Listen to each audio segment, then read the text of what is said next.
वर शब्द संस्कृत का है, उसको वरदान भी कहते हैं। आप कहेंगे जो शादी करने वाला दूल्हा होता है उसको भी वर कहते हैं। वरदान जो है, ब्लेसिंग्स, उसे भी वर कहते हैं। तो वर शब्द का जो मूल अर्थ है वो है उत्तम, श्रेष्ठ। और चूंकि अच्छा पीछे बच ना जाएगा।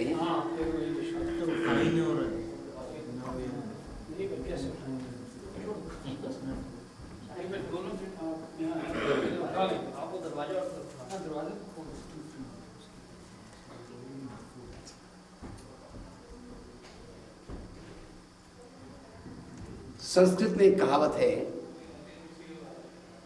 वो कहावत बड़ी रहस्यपूर्ण है, हमारे व्यावहारिक जीवन में भी रोज काम करने वाली है। कहावत ये है कि क्षणम प्रज्वलितम श्रेय, क्षणम प्रज्वलितम श्रेय न तो चीरम धुमायितम। यानी क्षण भर के लिए प्रज्वलित हो जाना अच्छा है, लंबे काल तक धुआं होना अच्छा नहीं है। इसका रहस्यमय संदेश ये है कि कोई बात हमारे सामने स्पष्ट हो, जैसी भी हो, मधुर हो या कटु हो, सामने स्पष्ट है।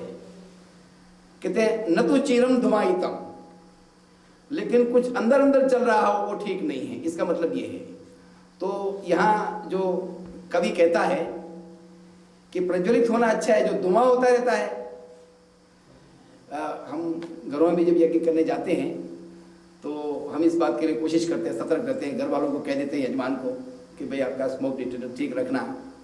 कभी शादियों में भी होता है, यजमान निश्चित होता है लेकिन होटल वाला दौड़ता है, पंडित जी थोड़ा कम करना हवन। तो जो अग्नि होती है उसकी चिंता नहीं है, धुआं नहीं होना चाहिए। तो कहते हैं चिरम धुमायितम न तो श्रेया, वो ठीक नहीं है। तो वर शब्द जो है वो वर का बेसिक जो अर्थ है श्रेष्ठ, उत्तम, बढ़िया। और वो ग्रूम को वर इसलिए कहते हैं कि माता पिता लड़की के लिए जब ढूंढते हैं सोच कर ही ढूंढते कि बढ़िया होना चाहिए, उत्तम होना चाहिए। प्रयोजन तो यही होता है, उद्देश्य यही होता है, प्रयास यही होता है। तो उसको इसलिए वर कहा, चुना हुआ। और वर्ण शब्द उससे बना है, इलेक्शन कहते हैं। एक इलेक्शन है, एक नॉमिनेशन है। तो टू इलेक्ट, वरीय वर्ण है, वो भी वर है, पसंद किया जाता है। तो वर जो यहाँ है, जो श्रेष्ठ चीज हो, जो बढ़िया चीज हो, उसको वर कहते हैं। इसलिए कहते हैं हे भगवान हमें वर दो। तो वेद क्या कहता है और क्या वर मांगता है? छोटा सा मंत्र है। कहते हैं पवमानस्य ते वयम पवित्रम अभ्युन्नतः सखित्वम आ वृणी महे। कहते पवित्रम अभिमुंदतः, हमारे पवित्र हृदय को, हमारे पवित्र अंतःकरण को, जो भक्ति से पवित्र हो चुका है, ऐसे हमारे अंतःकरण को आर्द्र भक्ति रस से भिगोए हुए, पवमानस्य, तू परम पावन सख्य को, मित्र भाव को, हम तेरा जो मैत्री है, तेरा जो संग है, तेरा जो साथ है, हम चाहते हैं। हे प्रभु हमें ऐसा वर दो कि हम तुमसे अलग न हो। एक बात में सब बात आ गई। कहते भगवान ने किसी को वर दिया कि भी आज तुम्हें क्या चाहते हो मांगो, हम दे देंगे आपको। तो जो दो चार भक्त खड़े थे, किसी ने कहा जी हमको घर अच्छा मिल जाए, कोई कहता हमको जी धन मिल जाए, कोई कहता हमको नौकरी मिल जाए। तो सब लोगों ने अलग अलग चीज़ें मांगी। तो एक सामान्य व्यक्ति था, उसकी जब बारी आई उसको पूछा भी क्या चाहते हो? बोले भगवान आपकी शरण मिल जाए, बाकी सब बातें बाद में। तो फिर भगवान ने पूछा भाई ये बताओ, सबने अपने अपने काम की चीज मांग ली, तुमने हमारी शरण तो मांगी, पर तुम क्या करोगे फिर? तो बोले नहीं जी, हाथी के पद में 100 पांव आ गए। जब आपकी शरण मिल गई और आपने शरण स्वीकार कर ली, तो फिर हमारी सारी जिम्मेवारी तो आप पर है, हो गई, तो हमें चिंता किस बात की है? इसलिए हमें ऐसा वर मिले, ऐसा वर चाहिए कि जो आपकी शरण मिल जाए। यहाँ इस मंत्र में यही कहा है कि हमें आपकी शरण चाहिए। हे त्रिभुवन पावन, तुम अपने स्पर्श से, सत्संग से इस सब जगत को पवित्रता दे रहे हो। यह सच है कि तुम्हारे बिना यह संसार बिल्कुल मलिन है। यह संसार तो स्वभावतः सदा मलिन ही होता है, विकृत होता है, गंदगियां पैदा करता है, परंतु तुम्हारी ही नाना प्रकार की पवित्र करने वाली धाराएं नाना प्रकार से इस संसार के सब क्षेत्रों से इन मलिनताओं को निरंतर दूर करती रहती है।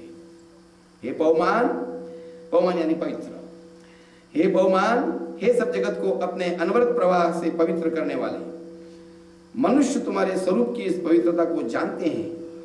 जो लोग जानते हैं इसको, अपने आप को भी, अपने हृदय को भी पवित्र करने में लग जाते हैं। जब यह पवित्र हो जाता है तो इस पवित्र अंतःकरण में तुम्हारी सात्विक धाराएं जो आनंद रस पहुंचाती है, हृदय को सदा सरस बनाए रहती हैं, उसका वर्णन वाणी से नहीं किया जा सकता।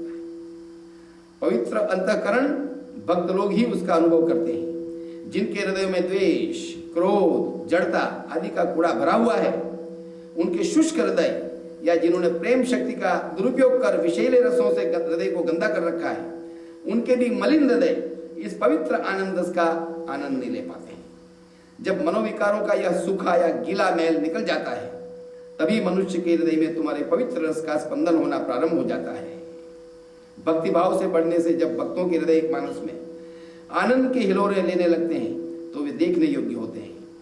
हे सोम स्वरूप भगवान, उनके पवित्र हृदय का तुम पवमान के साथ संबंध जुड़ गया होता है। इस संबंध, इस मैत्री, उनका हृदय सदा तुम्हारे भक्ति रस से जरता है। हे प्रभु, यही संबंध, अपना यही सखित्व हमें प्रदान करो। हे जगत को पवित्र करने वाले, जिस मैत्री के हो जाने से तुम्हारी पवित्र कारण और तुम्हारी धारा हमारे हृदय में बहने लग जाती है।